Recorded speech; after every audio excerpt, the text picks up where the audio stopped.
जी, अस्सलाम वालेकुम। उम्मीद है कि आप तमाम दोस्त खैरियत से होंगे और आज का दिन भी ट्रेडिंग के हवाले से अच्छा गुज़रा होगा। एक और आप ये कह सकते हैं कि देखने को मार्केट बहुत अच्छी है, चल रही है, वॉल्यूम भी आ रहे हैं। लेकिन मार्केट में जो एक जिसको कहते हैं ना आपके पोर्टफ़ोलियो के ऊपर कोई बहुत बड़ा पॉज़िटिव इम्पैक्ट क्रिएट होना, वो नज़र नहीं आ रहा। और सबसे बड़ी बात ये है कि मार्केट 159,000 की जो रेजिस्टेंस है, जिसकी हम हर रोज़ बात कर रहे हैं, उसको बार-बार टेस्ट करने के बाद उसको ब्रेक नहीं कर पा रही। ये जो है क्योंकि देखिए टेक्निकल एनालिसिस में ना जो लेवल्स होते हैं, कोई लेवल जितनी बार टेस्ट हो रहा हो, चाहे वो रेजिस्टेंस का हो या वो सपोर्ट का हो, वो उतनी ही ज़्यादा अहमियत इख्तियार करता चला जाता है और फिर उसका एक फ़ायदा और एक नुकसान। फ़ायदा ये होता है कि अगर तो फ़र्ज़ करें वो रेज़िस्टेंस है, जो कि बार-बार टेस्ट हो रही है, लेकिन जब वो ब्रेक होती है, तो फिर बड़ी तेज़ी के साथ शेयर या इंडेक्स की प्राइसेज़ ऊपर जाती हैं। लेकिन जब वो बार-बार टेस्ट हो रही हो और वो ब्रेक ना हो पा रही हो, तो फिर उसका नुकसान ये होता है कि फिर डिक्लाइन जो है वो बड़ी तेज़ी से देखने को मिलता है। बाकी इसकी तफ़सीलात जो हैं वो इंशाल्लाह आगे चलेंगे तो कैंडलस्टिक पर डिस्कस करेंगे। 291 पॉइंट्स जो हैं वो मार्केट ने आज ऐड किए हैं। 1,59,000 पर जब मार्केट ट्रेड कर रही हो, तो यकीनन ये जो डिजिट्स हैं 290 पॉइंट्स के या 400 पॉइंट्स के, इवन के 500 पॉइंट्स भी वो कोई ख़ास अहमियत नहीं रखते। 291 पॉइंट्स के इज़ाफ़े के साथ अगर हम सर्किट ब्रेकर की बात करें, तो आज भी माशाल्लाह से आपको 19 कंपनीज़ जो हैं वो अपर कैप में नज़र आ रही हैं, जिसमें बहरहाल इत्तेफ़ाक कल हम इसके ऊपर जो था वो उम्मीद थी कि कल कैप हो जाएगा, कल कैप नहीं हुआ, आज कैप हो गया। चलें जी अच्छी बात है, लेकिन मार्केट को आज चलाया जो है वो तो वो क्या कहते हैं जी के इलेक्ट्रिक ने चलाया। सारी दुनिया का वॉल्यूम तो के इलेक्ट्रिक में लग गया। हमने भी ख़ैर इसको बाय किया। अगर हम देखें तो हमने इसको ये सुबह बाय किया था जी आज, जब इसने ₹6.30 जो है जी इसने जब ब्रेक किया है, तो फिर उसके बाद हमने इसको बाय किया और फिर ₹6.90 तक पैसे तक जो था ये हम देख रहे थे कि ₹6.90 इसकी रेजिस्टेंस है, इसको ब्रेक करेगा तो फिर देखेंगे क्या सिचुएशन बनती है। तो ₹6.90 पर बहुत अटका रहा है जी ये। अब मज़ीद देखेंगे कि क्या सिचुएशन है और इसकी मज़ीद सूरत-ए-हाल क्या बन सकती है। अगर आप हमारी कोई सर्विस जॉइन करना चाहते हैं, तो हमारे ग्रुप के हवाले से या अगर आपने स्टॉक मार्केट में अकाउंट ओपन करवाना है, तो उसकी तफ़सीलात आपको वीडियो की डिस्क्रिप्शन में मिल जाएँगी। आप वहाँ से जाके ले लीजिएगा। अब चलते हैं जी वापस। लोअर कैप की बात करें तो यकीनन एटलस इंश्योरेंस जो है वो बहुत ऊपर जा चुका है। तो अब इसमें अगर कोई एक तो लोअर लॉक लगते हैं तो मेरा ख़्याल है कि वो कोई इतनी परेशानी वाली बात नहीं होगी। ओवरऑल अगर हम मार्केट का देखें तो देखने को मार्केट जो है वो आपको पॉज़िटिव नज़र आ रही है कि जी मार्केट का जो है वो आपको अ, अच्छा नज़र आ रही है। मार्केट के अंदर जो है वो वॉल्यूम भी हैं थोड़े से ऑयल एंड गैस जो है वो भी थोड़ा-सा ठीक है। छोटे सेक्टर जो हैं, उनके अंदर आपको थोड़ी-सी परेशानी शायद देखने को मिल रही है, लेकिन बड़े सेक्टर थोड़े से ठीक हैं, जिसमें ख़ास तौर पर आपका ऑयल एंड गैस है, बड़ा सेक्टर है, भारी भरकम है, पावर जनरेशन है।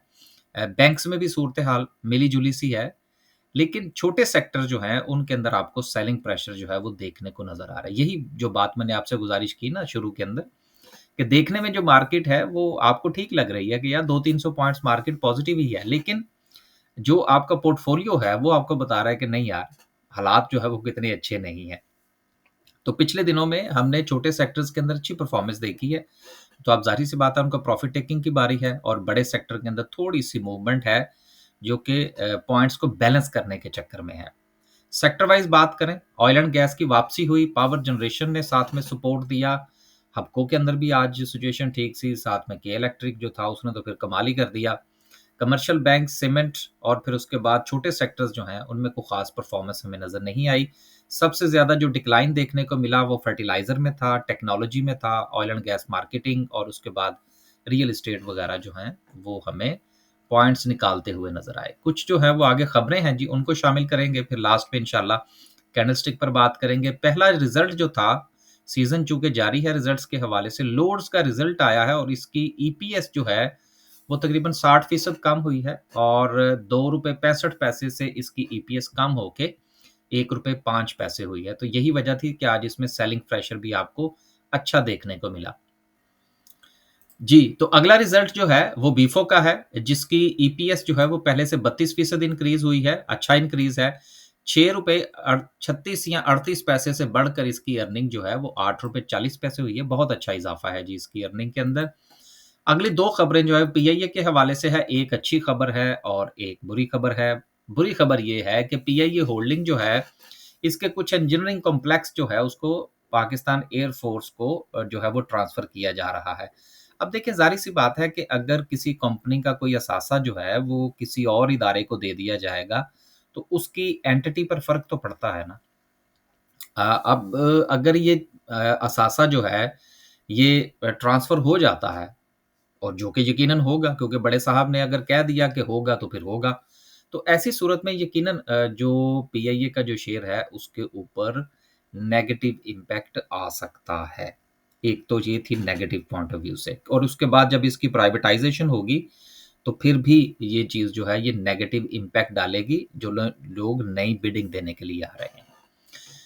पॉज़िटिव खबर ये है कि पीआईए की जो फ्लाइट्स यूके और यूरोप के लिए हैं, ख़ास तौर पर यूके के हवाले से वो कन्फ़र्म किया जा रहा है जी कि वो अगले महीने से शुरू हो रही हैं।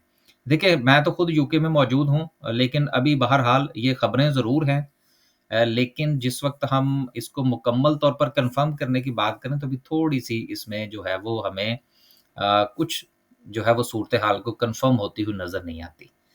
क्योंकि देखिए ज़मीनी हक़ाइक़ कुछ और होते हैं, ख़बरें कुछ और होती हैं। ये काम तो काफ़ी अरसे से चल रहा है कि यूके के हवाले से जो फ्लाइट्स हैं ये रिज़्यूम होने जा रही हैं। हो जाएँ तो अच्छी बात है, हम जैसे जो ओवरसीज़ है वो भी फ़ायदा उठाएँगे इससे। लेकिन अभी फ़िलहाल अगर हो जाए अगले महीने से तो मैं कुछ कह नहीं सकता, लेकिन आज के दिन तक गो कि ये ख़बर भी लग चुकी है, लेकिन अभी कोई बुकिंग वग़ैरह का कोई आगाज़ हमें को होता हुआ नज़र नहीं आ रहा। हाँ, कल से हो जाए तो मैं कुछ कह नहीं सकता। तो ये चीज़ें हैं, लेकिन एक पॉज़िटिव इम्पैक्ट ज़रूर है, रेवेन्यू में इज़ाफ़ा ज़रूर होगा। इस खबर के साथ जो नेगेटिव न्यूज़ है, हो सकता है कि वो उसका जो इम्पैक्ट है नेगेटिव वो उसको नलिफ़ाई कर दे। लेट्स सी टुमारो जो है वो सिचुएशन क्या बनती है। आज तो बहरहाल शेयर जो था उसने सेलिंग प्रेशर लिया जो एयर फ़ोर्स वाली खबर थी उसके बाद। अगली खबर जो है वो बिलाल फाइबर के हवाले से है जो कि अपनी जो है वो शनाख्त तब्दील करने जा रहे हैं और अपना नाम इन्होंने तब्दील करना है और इसकी अप्रूवल जो है वो इसको मिल गई है। आपको याद होगा चकवाल स्पिनिंग ने भी अपना नाम चेंज करके क्लाउड्स मेरा ख़्याल रखा था अगर मैं भूल नहीं रहा, तो उसके बाद देखा था उसको कितने कैप लगे थे। तो अब वही जिन जो है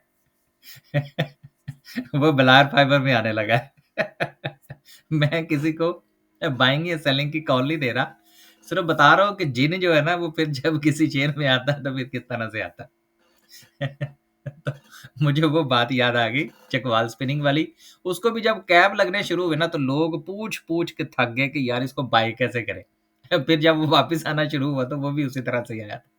तो बहरहाल जी, जिनके पास है वो अपना फ़ैसला खुद कीजिएगा कि उन्होंने बिलाल फाइबर का जो जिन है, उसके साथ सवारी करनी है या नहीं करनी। बचपन में वो दिखाया करते हैं ना उड़न कलीन और साथ में जिन तो ये उड़न कलीन और जिन वाली कहानी है। आगे चलते हैं जी। अगली खबर जो कि बहुत इम्पोर्टेंट है वो ये है कि गुज़िश्ता 2 महीनों के अंदर जो है वो पाकिस्तान के बैंकों से तकरीबन कोई 1 ट्रिलियन से ज़्यादा पैसा जो है, वो निकाल लिया गया है। अब बैंकों से अगर ये पैसा निकला है, तो फिर उसके बाद ये गया कहाँ? गया कहाँ? ये ज़ाहिर-सी बात है कि वो स्टॉक मार्केट में इंजेक्ट हुआ है। इसके अलावा हमारे जो दीगर बिज़नेसेस हैं, उनके अंदर इंजेक्ट हुआ है। लेकिन अभी जो मज़ीद सूरत-ए-हाल जो हमें देखने को नज़र आ रही है, वो ये है कि ये पैसा जो है ये जो इस वक़्त हमारे आईएमएफ के साथ मामला चल रहे हैं, उसके बाद ये प्रॉपर्टी में भी इंजेक्ट होगा।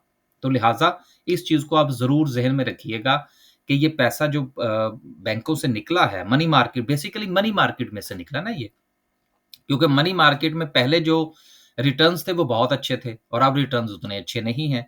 तो इसलिए वो पैसा जो है वो अब स्टॉक मार्केट और दीगर एवेन्यूज़ जो हैं उनके अंदर इंजेक्ट हुआ है। लेकिन अब स्टॉक मार्केट से भी कुछ पैसा जो है वो दिसंबर के अंदर आपको निकल कर प्रॉपर्टी में जाता हुआ नज़र आएगा। ये साइकल्स होते हैं ना यार। अब एक शेयर फ़र्ज़ करें किसी ने ₹10 का खरीदा, उसमें पैसा डाला, वो शेयर जो है वो 20, 25, ₹30 पे चला गया।